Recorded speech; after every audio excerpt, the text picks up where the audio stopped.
Здесь Борисус Дарвиньос, аж Медорутани Тунна Куное Лыктис, собрание Лыктиса уже Арнятова Чажло, там и Мидору Куное. Мисо Ираида Попова. Мисо Чорж Дышецкий Мэ, Сыктыв Карен, Институт перевода Библии ужасов. Но Милемон Чорж Дышецкий библейская школа. Балсыче финно-угорская библейская школа. И Чоршецкий мы, Эшечки мы, и все интересно, но когда Луис именно Удмуртия Лаптыны. Со уже Институт перевода Библии, Кучеверайни, Хельсинки, комик Лебер те Библиес. Я чисто веролос, кыжиса уже, марлышты со коня оружание, а сочтыс лонзе, ужзе веролос. Расскажи про свою работу, где ты служишь, как ты служишь, сколько лет ты переводишь, как переводишь, и как это на родной язык, как он эта Библия, Слово Божье касается людей сердец.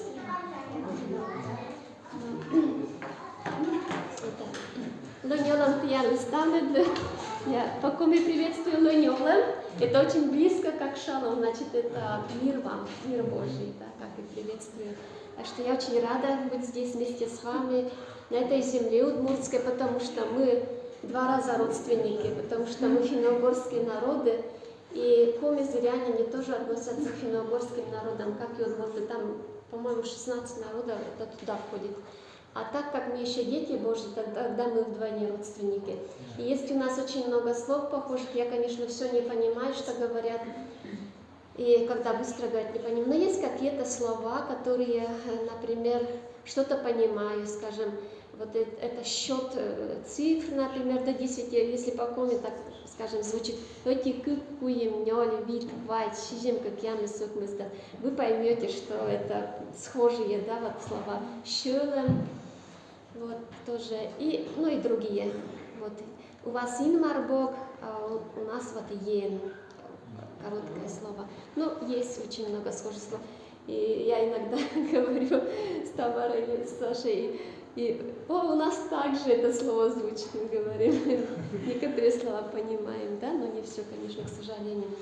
Вот, и мне очень нравится, здесь я так рада, что смогла приехать. Господь положил на сердце, просто спрашивала, куда мне ехать, и в этот раз давно уже было желание приехать сюда, так как у меня здесь друзья живут, и в этот раз как бы такое было подтверждение в сердце, что надо ехать вот в Ижевск. Я так рада, я была на многих праздниках, вообще мы выезжали вот в те выходные, два выходных подряд, и смогла участвовать тоже в этих праздниках. Это так близко мне, потому что я сама тоже родилась, выросла в деревне, там в Комересполе, хотя большинство времени живу в городе, но все равно у меня как бы сердце деревенского человека. То есть мне очень близки все эти гуляния, праздники, танцы. Я смогла участвовать, наверное, лет 10 уже не танцевала, и я от души танцевала там тоже в пляске, принимала участие. Конечно, я не могу так красиво танцевать, как удмурты танцуют, это вообще что-то такое.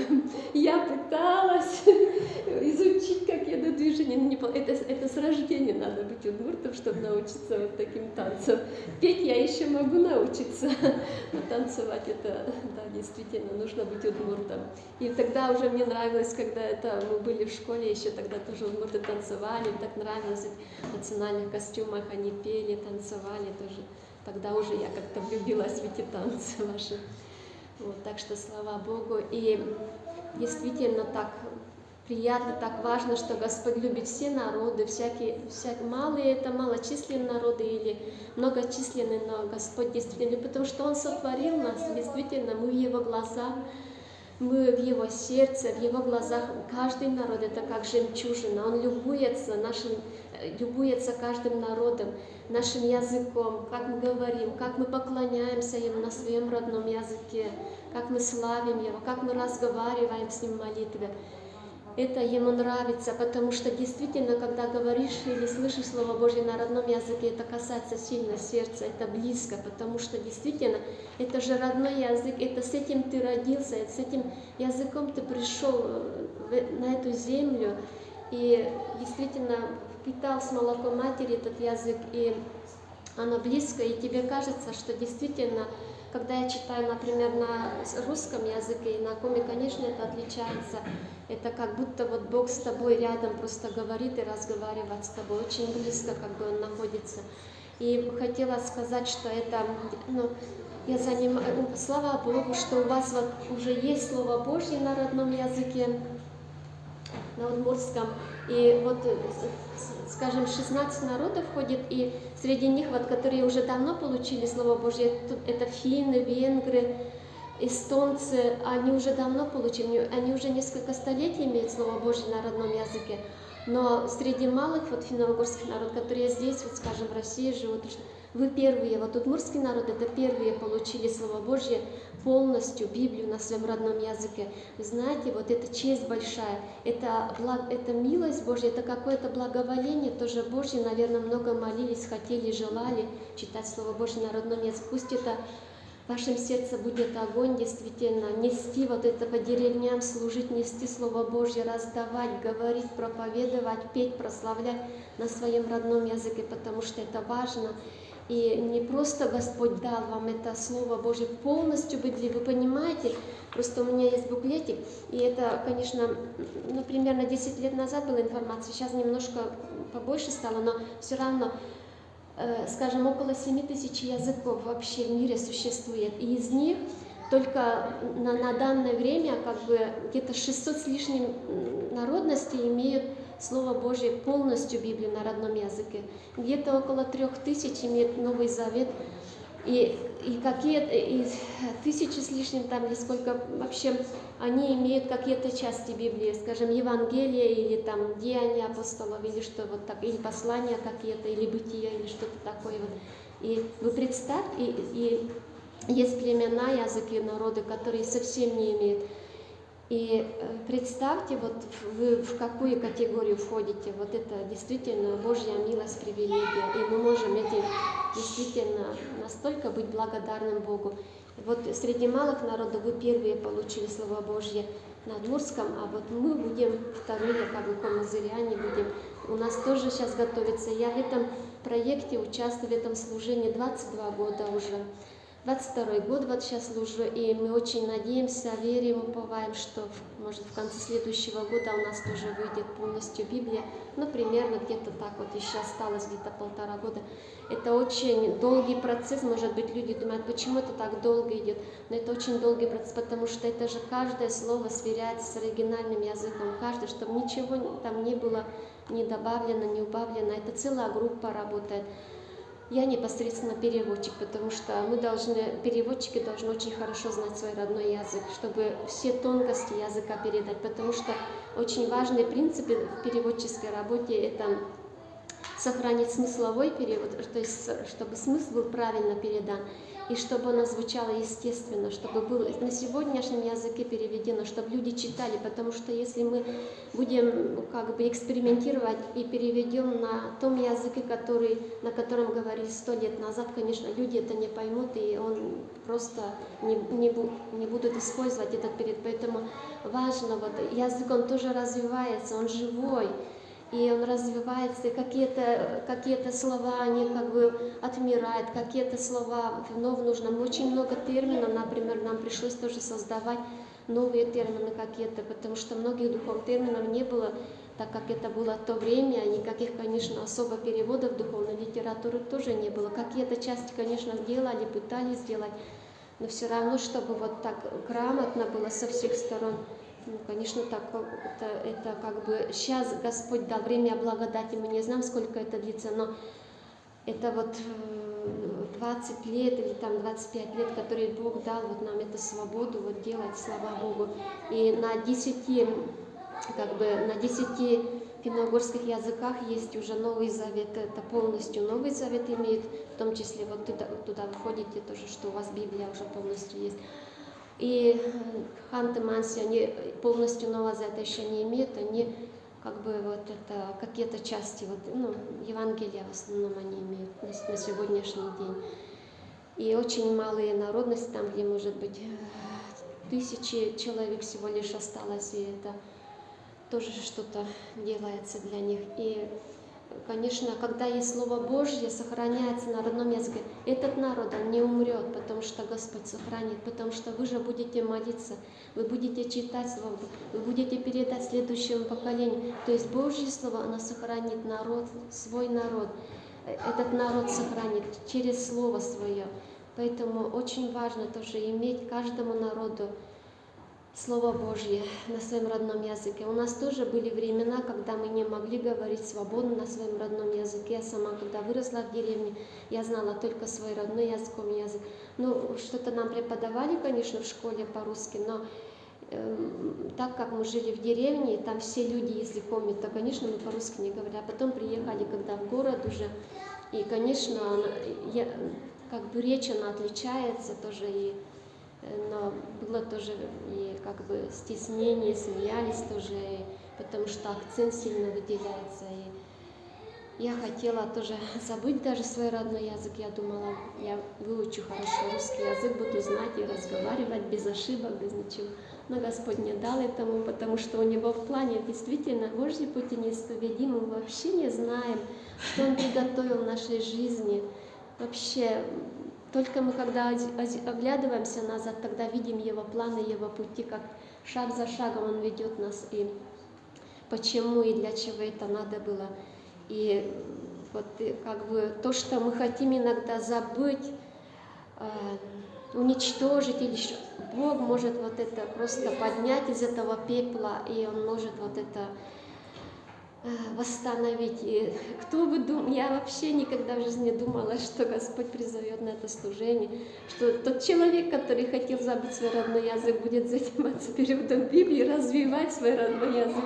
Потому что мы не только духовную литературу переводим, мы еще обогащаем терминологию, и духовную, и такую терминологию на своем родном языке, потому что нам приходится вспоминать, искать всякие анатомические слова, которые связаны. В Библии же встречается абсолютно же все, да, и там про зверей вспомните, ну все это как бы то, что уже на сегодняшний забывается, то, что связано с земледелием, с выращиванием хлеба, там, ну, в общем, это все приходится вспоминать, искать, что-то у бабушек, это спрашиваем, это мамы сейчас уже нету, да, к сожалению, но я очень много мамы спрашивала, она, когда всегда звонила какое-то трудное место, и она хорошо знала язык, чувствовала хорошо. Здесь важно чувствовать еще язык тоже как бы на правильном месте, нет, потому что могут быть несколько синонимов слова, а которые именно какой оттенок слова подходит близко к этому слову, к оригинальному.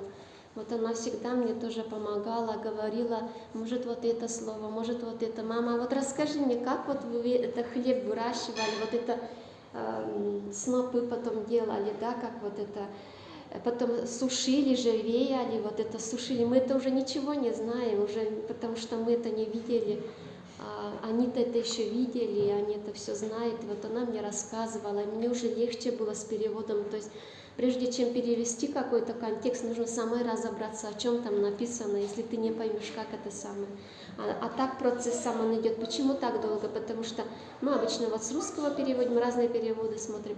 Потом мы этот перевод отправляем богословскому редактору, который со стороны смысла смотрит. Она каждое слово проверяет и сравнивает с оригиналом. Правильно, соответствует ли этот перевод с оригиналом. Вот, например, где-то, если не так переведено, она говорит, вот здесь в оригинале именно это значение означает. Она нам пишет, мы опять вот это обрабатываем текст. Когда более-менее уже готов, потом мы едем это в деревне, тестируем, например, апробацию делаем. Это могут участвовать люди разных профессий, простые люди, учителя, и, ну, в общем, все. И студенты, и пожилые люди, бабушки, дедушки, все участвуют в этом процессе. Вот, и это очень важно. И ты много черпаешь тоже из этого общения, когда спрашиваешь. И мы видим, насколько правильно сделан перевод или понятен, или естественен. Потому что человек, когда прочитает, мы даем отрывок ему прочитать, он читает, и, например, я спрашиваю, о чем здесь написано, что вы поняли из этого контекста? И человек пересказывает мне. Если он неправильно понял, мы себе отметки делаем и тоже пишем опять, редактор отправляем. Вот здесь он это понял, значит, нужно нам переделать это место, снова думать над этим местом. Вот так вот. И что удивительно, во время этого тестирования Бог касается многих людей тоже сердца. Я помню, такой случай был, я поехала в райцентр, там тоже была уже евангельская церковь, небольшая в деревне, в селе. К одной женщине меня отправили домой, был субботний день, пришла к ней домой, она была очень грустная какая-то, и как я его спросила у нее, я говорю, вы можете мне помочь вот это с опробированием текста, с тестированием? Она говорит, ну попробую, если смогу. Вот, и как бы я начала задавать вопросы ей и читать, вот задавая вопрос. И она прямо так удивилась. Сейчас я уже немножко не помню, потому что лет 15 уже прошло, какое место это было. Она говорит, неужели Бог так говорит? Это что, Бог так говорит? Я говорю, да, это Слово Божье, Бог так говорит. Это очень коснулось ее сердца. И потом она мне открылась, это самое. Она потом чай предложила, чай попили. И в конце мы помолились с ней. Она просто открылась, у нее состояние сердца было. Как раз у нее семья распалась недавно, вот это с мужем, хотя уже в возрасте они были, 50 с лишним лет, но как-то так вот семья, она была очень печальная, как-то тяжело ей было. И у сына там жизнь тоже не складывалась, и вообще вот так трудно ей было. И тоже помолились, и я пригласила ее на следующий день в церковь прийти. И она, слава Богу, пришла, и до сих пор она в церкви этой, и она евангелистка, она стольким людям уже проповедовала, потому что Бог ей дал такой дар, она не училась, но у нее такой природный дар от Господа. Она массаж делает очень хорошо. И так как она хорошо делает, очень грамотно массаж, к ней все идут. И даже из администрации, из полиции, учителя, все. И так, как говорит, они лежат на этом, я массаж делаю им не встать, не это самое. Пока я массаж делаю, я, говорит, проповедую им. А потом дарю подарок им, вот это Новый Завет, который я им дарю этот подарок. Им потом будет читать, и они уважают меня, так как я хорошо делаю, уважают меня. И им будет слушать и говорит, просто Бог так действует, слава Богу. Поэтому мы не знаем вообще, как Господь касается сердца людей, может через одного человека столько. Поэтому вы не думайте, я не смогу что-то сделать. Бог через одного человека, когда сердце верно Господу, посвященное, послушное, Бог может сделать очень многое, даже через одного человека. Не надо думать, мы не стадо, мы не это. Бог ценит каждого человека как личность. Он использует эти дары, таланты, которые Господь вложил в каждого человека. Бог никого не обделил, потому что Он такой любящий Бог. В каждом есть эти дары и таланты, в каждом человеке. Что-то вложено. Просто исследуйте, анализируйте, спрашивайте у Бога. Он откроет. Начните служить друг другу, и это будет раскрываться. Когда мы не служим, это в себе, мы можем затаить, и мы никогда не можем это раскрыть, эти дары, таланты. Но когда мы через служение начинаем служить друг другу, ездить куда-то, это будет раскрываться. В чем ты успеваешь, в чем вот это. Как бы, например, я не просто Господь так вот признал, Он знал, Он видел уже с моего рождения. Я любила читать книги, с детства я много читала книги именно на родном языке, на каком языке читала.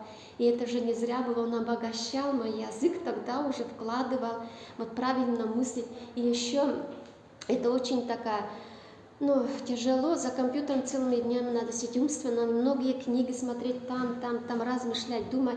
Устаешь умственно, и я вообще говорила, я никогда не буду учителем, я не буду научным работником. Это и случилось, потому что, это столько усидчивости нужно целыми днями. И я думаю, Господи, я не выдержу, вообще не выдержу столько вот сидеть, умственно работать, просто это очень тяжело. Иногда то, что мы не хотим, Господь так вот изменяет, переформатирует, наше мышление и во благо делает вот такое. Поэтому нам не надо убегать как Иона хотел убежать, И вот таким образом, слава Богу, многие через нее, через эту женщину услышали, ее родные тоже многие услышали о Боге. Она примирилась с мужем, мужа уже нет в живых, но она простила его, примирились с ним, и Господь дарует тоже и прощение. Вот как Господь меняет это сердце и мышление людей через свое слово. На перевод Библии в целом уходит 20-25 лет. И так оно и получилось на ваш язык. Почти 25 лет шла работа по переводу Библии. Почти 25 лет они работали. Вот у нас 22 года уже, надеемся, уже в следующем году закончим. Потому что действительно очень тщательно, внимательно нужно. А к тем племенам, куда вот люди едут, скажем, у кого нету вообще еще грамматики, алфавита, там приезжают сначала миссионеры, они сначала алфавит составляют. Это где-то примерно 5 лет уходит еще для этого. Сначала алфавит составляют, потом выбирают из этого племени человека, который знает хорошо свой язык. И ему начинает помогать именно, это он как переводчик идет, а ему начинает технически помогать с компьютером, редактора, которые знают хорошо, владеют этим языком оригинальным, древнегреческим и древнееврейским. Вот. И поэтому уходит. А потом они еще остаются, чтобы научить их грамоте, когда книга уже сдается, они еще остаются, учат людей грамоте, чтобы они начали читать. Для чего они выпустили Слово Божье? Чтобы люди читали. Потом они вот это церковь создают, начиная с маленького, а потом они уже, конечно, растут. И в общей сложности на это уходит 30-35 лет. Скажем, они уезжают молодыми, приезжают уже пенсионерами. Практически вся жизнь у них уходит вот на это служение. 25, 30, 35 лет, вот такое.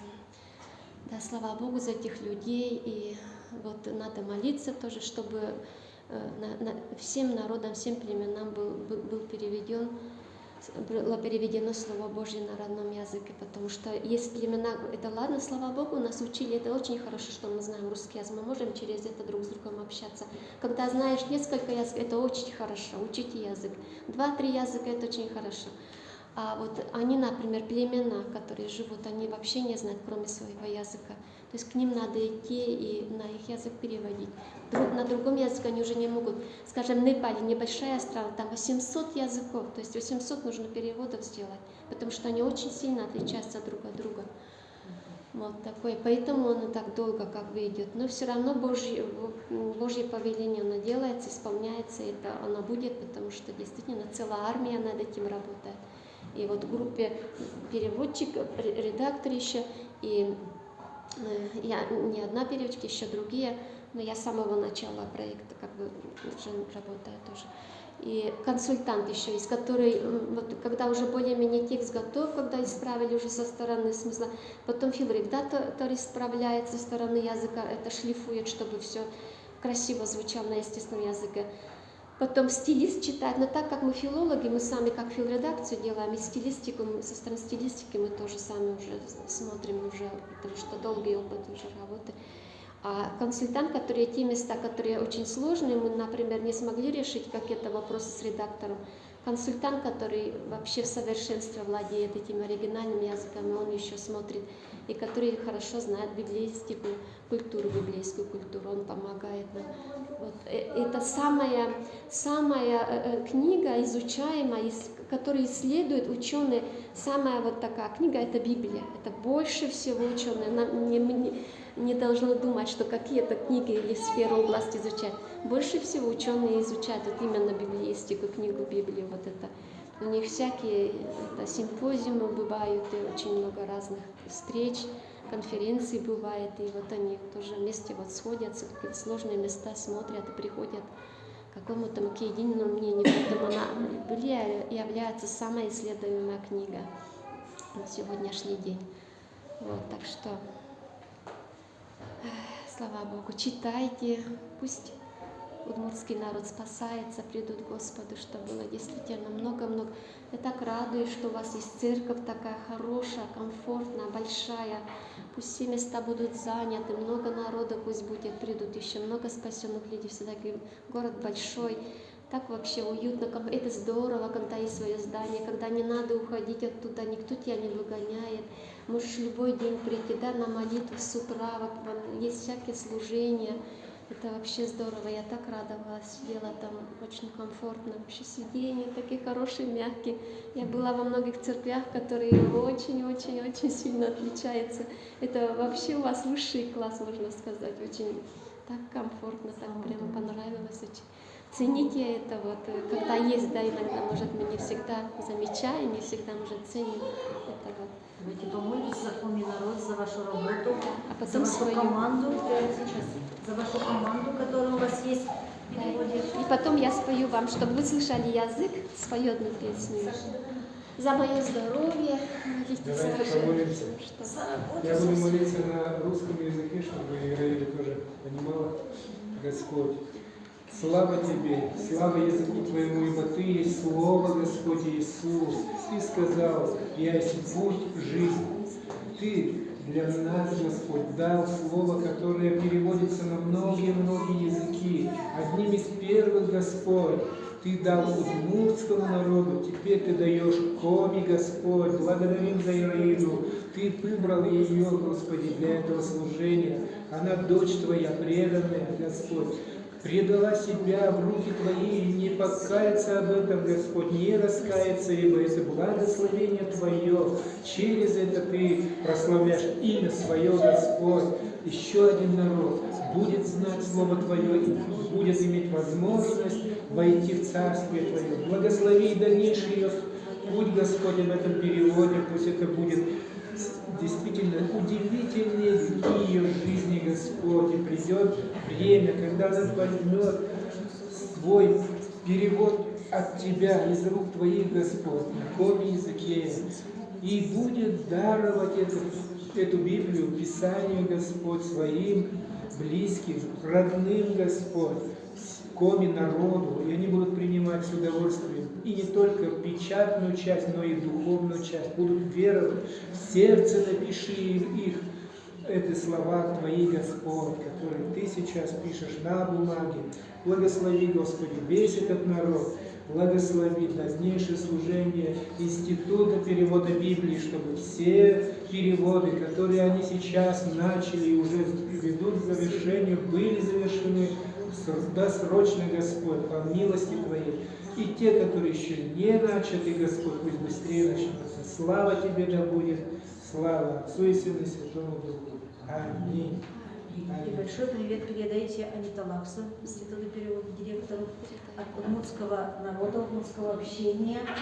Да, мы молимся, помним их, приезжали, когда и огромное спасибо им. Будем молиться и поддерживать друг друга в молитве. Ираида еще хочет спеть для нас, вот, чтобы мы поняли, что за язык. Очень красивый язык. Да. Еще хотела сказать, вы знаете, у кого сердце будет, вы вспоминать молитву, потому что когда это же еще не просто работа, да, это действительно духовное служение. И Слово Божье – это фундамент всякого служения, Слово Божье. И, конечно, идет духовная война сильная, противление идет, чтобы не участвовать или физическое здоровье, иногда душевно, бывает так тяжело. Когда чувствуешь молитву, это как будто вот на ладонях вот несут, на ладонях молитвы, это как-то легко течет, день проходит. А иногда просто такая тьма, такое вот это противостояние идет, просто приходится еще самой это молиться, пробиваться в молитве. И так иногда бывает, тяжело день проходит, и не можешь найти вот это выражение, как правильно вот это выразить, и вот это, то есть это духовная, конечно, война. И бывает иногда отчаяние тоже приходит, как бы это не все так легко и складно бывает. Иногда бывает отчаяние, бывает все хочется оставить, бросить, уйти. И уже Господь, я не могу. Один раз было такое состояние, когда еще Нового Завета не было, но перед тем, как уже скоро выйти, была очень уставшая, и всякие нападки были, и тяжело было. Я сказала: Господи, просто не могу больше дальше двигаться. Встала на колени, плачу перед Богом. И вдруг увидела сквозь слезы такое видение, что очень-очень много народу. Но я поняла, что это мой народ был. И они просто держат в руках книгу и радуются. Это плачут, радуются, танцуют, вот такое, но в руках держат книгу. Я поняла, что они все-таки держат, это Новый Завет. И нужно довести до конца, как бы ни тяжело не было. И такое слово пришло из 125-го псалма: «Сеющие со слезами будут пожинать с радостью, неся снопы свои». И я просто сказала: да, Господи, не тяжело Ты видишь, но я хочу, чтобы Слово Божье вышло на родном языке, чтобы это снопы были для Тебя, Господь. И просто встала и дальше пошла. И много-много таких было. Но Господь всегда направлял поддержку в молитве. Или часто миссионеры приезжали, которые именно в то время, когда было просто не в моготу, Господь посылал своих верных служителей, которым просто делилась, общалась, говорила, они молились, опять вставала, опять просто дальше шла тоже. Но я говорю про себя, конечно, каждый, наверное, это проходит, и каждый может такое сказать, в любом служении это было. Но я говорю, что вот бывает такое, да. Поэтому, конечно, важно поддерживать друг друга в молитве. Эта песня очень старинная, как бы такой, раньше вот эта мелодия очень медленно пели, такие, ну у вас тоже такие песни есть, да, тоже напевы такие медленно, пели как бы о жизни, о работе, как жизнь тяжелая у людей, такой, немножко такой вот мотив тоже, но сами слова, они, конечно, уже духовные. В этой песне поется вот так: «Я услышал голос, Господь призвал меня к себе, Он взял все мои грехи и омыл меня своей кровью.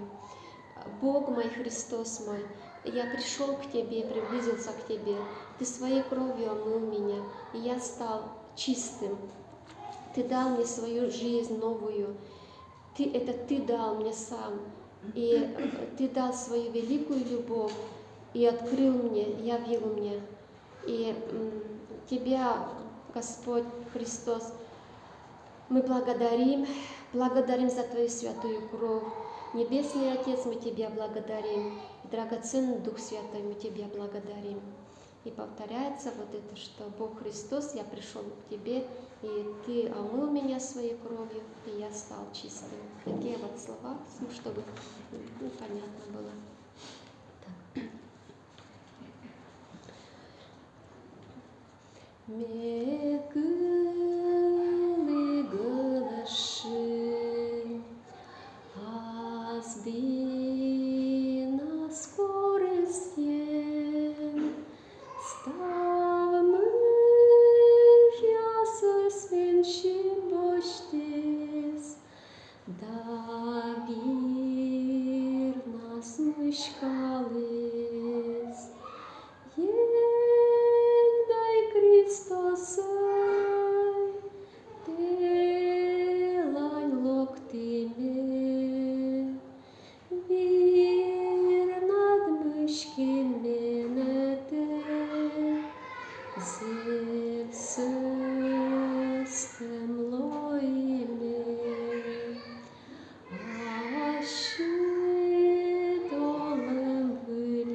Здесь еще не хватает, это, конечно, было бы хорошо, инструменты, вот когда мы это делали на фестивале. Вот птичка, это... Шуан, Да, птичка, вот это, когда пробуждается, прославляет природу, да, и колокольчик, и журчание ручья, то есть вся природа, она пробуждается, вот в идеале, и она как бы вся это сливается с человеком и прославляет Бога. Это в такой гармонии, да? Он вот так есть птиц, ну все ведь прославляет Господа, как повернись куда, да? Да, и человек вливается, они уже начинают, а человек только уже вливается. Это такая гармония красиво получается. Вот у меня не было этого.